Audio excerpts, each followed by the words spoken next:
Hello guys, welcome back to my channel. My name is Kunjan Tariyal and अगर आप UK में नए आए हैं या फिर आने का प्लान कर रहे हैं तो आपने IHS का नाम तो सुना ही होगा, इमिग्रेशन हेल्थ सरचार्ज, जो हर किसी को पे करना पड़ता है अगर आप यूके में किसी भी वीज़ा पे आ रहे हैं। वीज़ा एप्लीकेशन फ़ीस पे करते हो और इमिग्रेशन हेल्थ सरचार्ज पे करते हो। ये होता क्या है? ये बेसिकली एक तरीके का हेल्थ इंश्योरेंस होता है जो आप पे करते हैं यूके में आने के लिए और यहाँ की हेल्थ सर्विस को अवेल करने के लिए। जैसे आप उस चार्ज को पे करते हैं तो आपका जो यहाँ का NHS सिस्टम है, नेशनल हेल्थ सर्विस का जो सिस्टम है, वो आपके लिए फ्री ऑफ कॉस्ट हो जाता है। अब इसमें क्या क्या चीज़ फ्री ऑफ कॉस्ट होती है, क्या क्या चीज़ एग्जेम्प्टेड होती है, क्या क्या चीज़ आपको बेनिफिट नहीं मिलता है, वो सब मैं इस वीडियो में डिस्कस करूँगी। और साथ में काफ़ी ज़्यादा ये सारी मिथ होती हैं, कुछ मिथ भी है, कुछ रियलिटी भी है कि यूके का, US का, कनाडा का जो सिस्टम है, हेल्थ केयर का सिस्टम है, वो बहुत ही पुअर है। इवन मेरी भी स्टार्टिंग में कुछ डिफरेंट राय थी, अभी कुछ और है। तो सारी चीज़ें जो हैं वो मैं आज आपके साथ में इस वीडियो में डिस्कस करूँगी, तो ज़रा एंड तक देखना। ये बहुत इंपॉर्टेंट वीडियो है बिकॉज अपने हेल्थ केयर सिस्टम को जानना बहुत ज़रूरी है कि कैसे वर्क करता है, क्या चीज़ों का आपको पे करना पड़ता है, क्या चीज़ों का नहीं पे करना पड़ता, सब चीज़ें इस वीडियो में है। Just stay tuned with this video. जैसा कि हर कंट्री में होता है कि आपका हेल्थ केयर का जो सिस्टम होता है उसमें दो टाइप की सर्विस होती है, प्राइवेट और पब्लिक। जैसे हमारे यहाँ पे भी प्राइवेट हॉस्पिटल्स होते हैं और गवर्नमेंट हॉस्पिटल्स होते हैं। तो जो यहाँ पे प्राइवेट जो सर्विस है, प्राइवेट इंश्योरेंस है, वो बहुत ज़्यादा एक्सपेंसिव है और यहाँ के कुछ ही % लोग हैं जो उसको अवेल करते हैं, कुछ % लोग हैं जो उसको लेते हैं, बट बहुत एक्सपेंसिव होता है। जनरली लोग पब्लिक जो सिस्टम होता है उसी पे रिलाई करते हैं because it's not that bad. तो पब्लिक जो सिस्टम है वो है NHS का सिस्टम, नेशनल हेल्थ सर्विसेज का सिस्टम। उसके अगेंस्ट में होता क्या है कि आप फर्स्ट एंड फॉरमोस्ट स्टेप, जैसे ही आप यूके में आते हैं, अपना BRP लिया, NI नंबर लिया, एक इंपॉर्टेंट चीज़ और आपको करनी पड़ती है कि अपने GP के साथ में रजिस्टर करो, यानी एक जनरल प्रैक्टिशनर के साथ में रजिस्टर करो। अब इंडिया में क्या होता है कि हम लोगों को अगर कोई भी दिक्कत होती है तो पास के डॉक्टर के पास में गए, इलाज किया, ख़त्म। छोटी सी चीज़ हुई, ठीक है, गए, पहुंच के छोटी सी दवाई ली, ख़त्म। लेकिन यहाँ पे इस तरीके से नहीं होता है कि आप किसी के भी पास उठ के चले गए या फिर किसी के भी पास जाके आपने कोई भी दवाई ले ली। इस तरीके से नहीं चलता है। यहाँ पे क्या होता है कि आपका एक GP होता है, एक जनरल प्रैक्टिशनर होता है जिसको आपको बुक करना पड़ता है। आप किसी भी जनरल प्रैक्टिशनर के पास में रजिस्टर कर सकते हो अपने आप को, किसी भी NHS हॉस्पिटल के पास में अपने आप को रजिस्टर कर सकते हो। सिंपली आपको गूगल पे जाके टाइप करना है, find a GP near me, that's it. आपको बहुत सारी लिस्ट दिख जाएगी। आप अपना पोस्ट कोड डालो, उसके अकॉर्डिंग आपके आसपास में जो भी GP है और आपको लगता है कि हाँ ये अच्छी फैसिलिटी दे सकता है, उसको आप बुक करो। उसको बुक करने के बाद में उसके अंदर रजिस्टर कर सकते हो। तो हर एक का रजिस्टर का अलग अलग प्रोसेस होता है। जैसे कि कुछ ऑनलाइन ही कर लेते हैं सारा प्रोसेस, कुछ फ़ोन के थ्रू करते हैं। तो अलग अलग प्रोसेस के थ्रू आपको रजिस्टर कर दिया जाता है। उसी टाइम पे आपको एक NHS नंबर आपका मिलता है। आपको ज़रूरी नहीं कि वो हर वक्त याद रखना है बिकॉज आपकी जो मोस्ट इंपॉर्टेंट थिंग, जब भी आप अपॉइंटमेंट करोगे तो आपसे आपका NHS नंबर मांगा जाएगा, बट मोस्टली लोगों को ये याद नहीं होता। तो आपकी जो मोस्ट इंपॉर्टेंट चीज़ है आपका सरनेम और साथ में आपकी डेट ऑफ बर्थ, वो इन्हीं दो चीज़ों के थ्रू मतलब लिंक क्रिएट करके पता कर लेते हैं कि आपका NHS नंबर क्या है। That's it. तो आपका फर्स्ट एंड फॉरमोस्ट थिंग है कि अपना एक GP आप बुक करें, जिससे कि अगर आपको कोई भी दिक्कत होती है तो आप उस GP के पास में जाके you can take the treatment. अब NHS इतने सारे लोगों को free of cost service provide कर रहा है, तो ये पैसा आता कहाँ से है, ये कहाँ से फंडेड है? फर्स्टली तो ये IHS से फंडेड है। जो हम लोग IHS पे करते हैं, जो भी कोई भी वीज़ा पे आ रहा है वो अपना एक इमिग्रेशन हेल्थ सरचार्ज पे करके आता है, ये उसके थ्रू फंडेड होता है। सेकेंडली, यहाँ पे सिटीजन्स को कुछ भी पे नहीं करना होता, ऑब्वियसली उनको यहाँ पे कुछ भी पे नहीं करना। इमिग्रेशन हेल्थ सरचार्ज के लिए उनके लिए एकदम फ्री है NHS।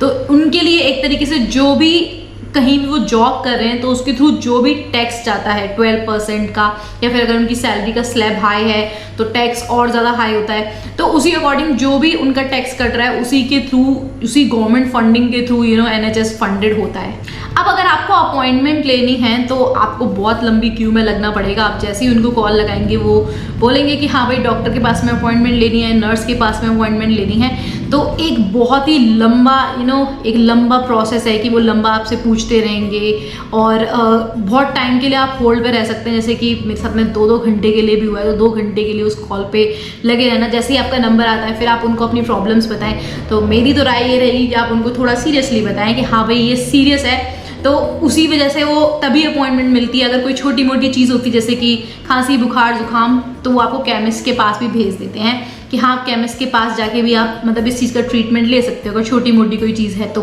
अपॉइंटमेंट अगर आपको लेनी है तो मैं आपको यही कहूँगी कि थोड़ा सा मतलब उसको बताओ कि हाँ आपका जो इशू है वो सीरियस है और आपको मतलब थोड़ा सा प्रेशर करना पड़ेगा कि भाई अपॉइंटमेंट चाहिए चाहिए चाहिए। तो इस तरीके से आपको अपॉइंटमेंट वहाँ पे मिल सकती है। और मतलब इतना भी नहीं है कि बिल्कुल अपॉइंटमेंट देने के लिए वो रेडी नहीं होंगे, आप उनको बोलेंगे तो वो डेफिनेटली करने के लिए रेडी होते हैं। अगर आपको मान लीजिए लगता है कि आप स्किन के डॉक्टर के पास में आपको रिक्वायरमेंट है या फिर किसी और डॉक्टर के पास में रिक्वायरमेंट है या फिर डेंटल के पास में आपको रिक्वायरमेंट है, आपको लगता है कि आपके इधर में दर्द हो रहा है लेकिन वो दांत की वजह से, तो डायरेक्टली आप मतलब डेंटल के पास में एकदम से नहीं जाएंगे। पहले आपका जीपी आपको सजेस्ट करेगा। अगर स्किन में कोई प्रॉब्लम है, जैसे मुझे हेयर में थोड़ी इस तरफ में प्रॉब्लम थी तो मैंने जीपी को पहले रीच किया, तो जीपी ने पहले चेक किया, फिर उसने रिकमेंड किया कि हाँ भाई इनको स्किन के जो डॉक्टर है उसकी नीड है। तो इस तरीके से सजेस्ट किया जाता है। अगर किसी भी तरीके की सर्जरी हो रही है तो उस सर्जरी के लिए भी सेम चीज़ है कि पहले जीपी चेक करेगा, जो जनरल प्रैक्टिशनर है वो चेक करेगा और फिर वो रिकमेंड करेगा कि आपको उस सर्जरी के लिए जाना चाहिए नहीं चाहिए। मतलब एक प्रोसेस है कि आप पहले कॉल करोगे, जीपी को बताओगे कि ये प्रॉब्लम है और वो आपको एक अपॉइंटमेंट देगा, जीपी चेक करेगा, फिर आपको रेफ़र करेगा जहाँ के लिए भी उसे रेफ़र करना है, या तो स्किन के लिए या फिर किसी भी तरीके की जो प्रॉब्लम होती है उसके लिए वो आपको मतलब सजेस्ट कर देगा। जैसे मोस्टली जो नॉन इमरजेंसी सिचुएशन होती है, जैसे कि मान लीजिए स्किन अपॉइंटमेंट या फिर कुछ भी ऐसी चीज़ जो छोटी मोटी सर्जरी है, तो वो उसके लिए बोल सकते हैं थोड़ी सी लेट की डेट दे सकते हैं कि हाँ थोड़ा टाइम लग सकता है, 1 महीने बाद की, 2 3 महीने बाद की आपको डेट मिल सकती है। तो लंबी डेट मिलती है, बट मुझे नहीं लगता कि 1 महीने से लंबी कोई डेट मिलती है। 1-1.5 महीने में डेट, मतलब 1-1.5 महीने के अंदर की डेट मिल जाती है और मतलब you can do even surgery. But surgery के लिए उनको यकीन करना ज़रूरी है, क्योंकि यहाँ पे मैंने एक चीज़ देखी है कि they try to resolve things by easier means. पहले वो ट्राई करते हैं कि नेचुरल तरीके से चीज़ सही हो जाए। अगर नेचुरल तरीके से सही नहीं होती तब वो कन्विंस होंगे कि हाँ इसको सर्जरी की नीड है। अगर कोई इमरजेंसी की सिचुएशन होती है, जैसे कि एक्सीडेंट हो गया या फिर कोई भी किसी भी तरीके की कोई प्रॉब्लम हो गई जो कि इमरजेंसी में आती है, जैसे हार्ट में पेन होना, तो इट्स एन इमरजेंसी। हार्ट का जनरली जो है वो जीपी नहीं टेक केयर करता है। हार्ट की जो चीज़ है वो फिर मेनली NHS पे जाती है, जो आपका एक सेंटर का हॉस्पिटल होता है उसके पास में जाती है। तो आप उनको कॉल करेंगे, आप डायरेक्टली कॉल करिए 111 पे कॉल करने के बाद में सिचुएशन वो अपने हाथ पे लेते हैं, आपको बताते हैं कि हाँ ये है। तो फिर अगर कोई लगता है कि हाँ बिल्कुल इमरजेंसी सिचुएशन है तो वो आपके लिए एक एम्बुलेंस भेजते हैं। आपको वहाँ जाने की कुछ भी करने की नीड नहीं है। They will come at your home and आपको पिक करेंगे, लेके जाएंगे। तो ये एक इमरजेंसी सर्विस होती है 111 की। अब NHS की सर्विस होती है वो फ्री ऑफ कॉस्ट होती है, बट कुछ चीज़ें होती हैं जो इंक्लूडेड नहीं होती, कुछ चीज़ें फ्री ऑफ कॉस्ट नहीं होती। जैसे कि फर्स्ट चीज़ है आपकी कोई भी कॉस्मिक अगर सर्जरी है, कॉस्मिक सर्जरी मान लीजिए कि अगर नाक को थोड़ा सा इधर कराना है या फिर लिप्स की सर्जरी करानी है, तो वो एक लग्जरी में आ जाता है। वो कोई बेसिकली एक मेडिकल प्रॉब्लम नहीं है, वो आपकी लग्जरी है, तो it is definitely not included. Eye की सर्जरी जो होती हैं वो इंक्लूडेड नहीं होती। आई के लिए एक डिफरेंट प्लान लेना पड़ता है। ऑब्वियसली NHS के थ्रू थोड़ा सा सब्सिडाइज्ड होता है, थोड़ा सा सस्ता पड़ता है, बट स्टिल आपकी जो आई की सर्जरी होती है वो फ्री ऑफ कॉस्ट नहीं होती। अब इसमें दूसरा होता है डेंटल केयर। डेंटल केयर कि मतलब NHS के पास में रजिस्टर होना बहुत मुश्किल है। जैसे कि आपने जीपी रजिस्टर किया सारी की सारी मेडिकल फैसिलिटीज़ के लिए, वैसे ही आपको एक NHS डेंटल होता है, NHS जो डेंटिस्ट होता है वो आपको रजिस्टर करना पड़ता है। अब वो तो आप जद्दोजहद लगा दोगे, बहुत मेहनत करोगे, कॉल पे कॉल लगाओगे, बहुत मुश्किल से कोई NHS डेंटिस्ट होगा जो नए पेशेंट्स ले रहा होगा। तो अगर कोई ले रहा होगा तो फटाफट से अपने आप को रजिस्टर कर दीजिए। तो उसके बाद में जो चार्ज है, मतलब it's not that expensive, 23 pounds की मतलब रूट कैनाल और पूरी चीज़ें, सारी चीज़ें हो जाती हैं, तो इट्स नॉट दैट एक्सपेंसिव। अगर NHS के पास में आप बुक हो गए हो तो तो लेकिन NHS डेंटिस्ट के पास में एक रजिस्टर होना ज़रूरी है।